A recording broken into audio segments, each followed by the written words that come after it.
Mais de 48 horas, aliás, após 24 horas, né, mais de 24 horas após o anúncio da mudança na política de preços da Petrobras, como o mercado financeiro avalia esse cenário, hein? Assunto para a nossa análise econômica de hoje.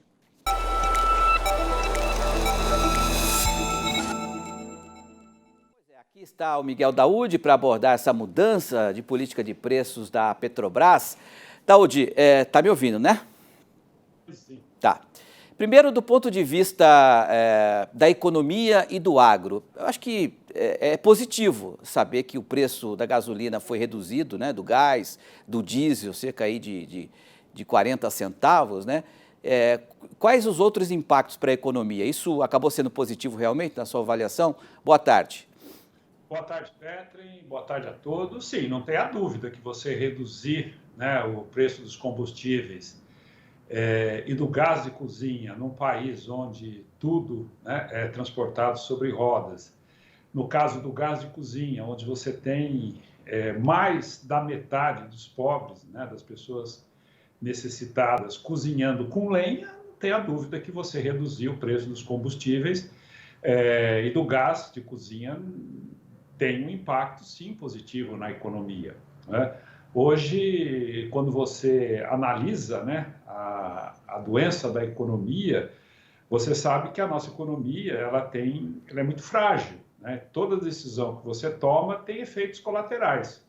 E esta decisão dos combustíveis, apesar de haver aí uma reclamação muito grande de alguns analistas, mas isso vai complicar a vida da Petrobras, porque a Petrobras não, eu acho que dá para compatibilizar a rentabilidade da Petrobras com a necessidade do povo brasileiro de pagar um combustível mais caro. De que adianta, Petri, o Brasil investiu bilhões e bilhões de reais para ser autossuficiente em petróleo. Aí, de repente, nós somos autossuficientes em petróleo e praticamos a mesma política de preço que o Japão pratica, que não tem petróleo. Então, apesar, né, de dúvidas, de insegurança em relação ao que a Petrobras disse ontem, eu sou totalmente favorável à redução do preço dos combustíveis e do gás de cozinha, Petro. Agora, Daúde, você disse que o Brasil é autossuficiente em petróleo e é verdade, né? Mas do ponto de vista do refino, o Brasil ainda depende de 20% de importação de gasolina, né, para poder movimentar a frota nacional. Como é que fica isso no momento em que o dólar voltar a subir, no momento que o petróleo voltar a subir? Isso não pode afetar a saúde financeira da Petrobras? Não tenha dúvida que tudo indica que se mantivermos, né, essa transferência que foi feita, que se deve não à nova política de preço, mas sim à queda a valorização do real e a queda do petróleo.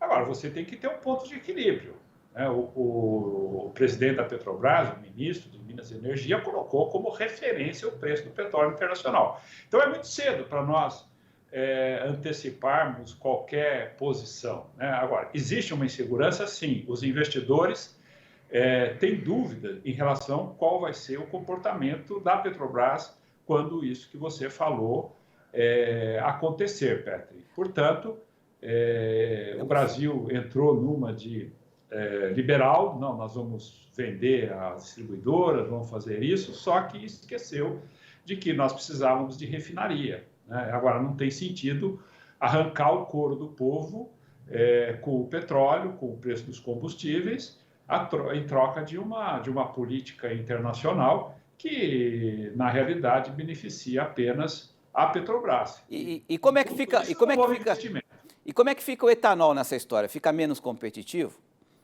Pois é, essa é uma situação, né? Eu diria o seguinte: os ambientalistas estão com ódio, né, dessa redução, porque no momento em que você tem que prestigiar o combustível renovável, né, que é o caso do etanol, mesmo o biodiesel, você acaba privilegiando o petróleo, né, que é totalmente emite gases, né, para a atmosfera que não contribui em nada com a estabilidade ambiental, né? Então você tem essa contradição. Por outro lado, Petri, a gente está vendo por exemplo, vamos falar do etanol. Nós temos etanol de cana-de-açúcar, que esse provavelmente pode ter uma compensação pela alta do preço do açúcar no mercado internacional, né, que o açúcar hoje teve uma alta muito grande, e isso acaba compensando, porque hoje você tem usinas flex, você faz álcool, faz açúcar, então você tem uma alternativa. Agora, se a diferença foi muito grande, aí pode faltar etanol de açúcar. A questão do etanol de milho, né, aí já é mais complicado, né? Nós estamos vendo nesse momento uma queda muito forte do milho no mercado internacional. Até que ponto a queda do milho vai beneficiar, né, o preço do etanol de milho, mas você sabe que tudo tem programação. Então, no caso do etanol de cana, nós não teríamos aí grandes dificuldades. Do de milho, com essa queda do preço, talvez ocorra uma compensação, mas o custo de produção do milho, mesmo com a sua queda, não seria totalmente repassado para o etanol. Então, você acaba tendo a competição dos combustíveis fósseis com o combustível renovável, que não deveria ser assim. Mas, enfim, eu acho que a avaliação que foi feita leva a isso, Pedro. Perfeito, Daúde. Até a noite no RN. Uma boa tarde para você.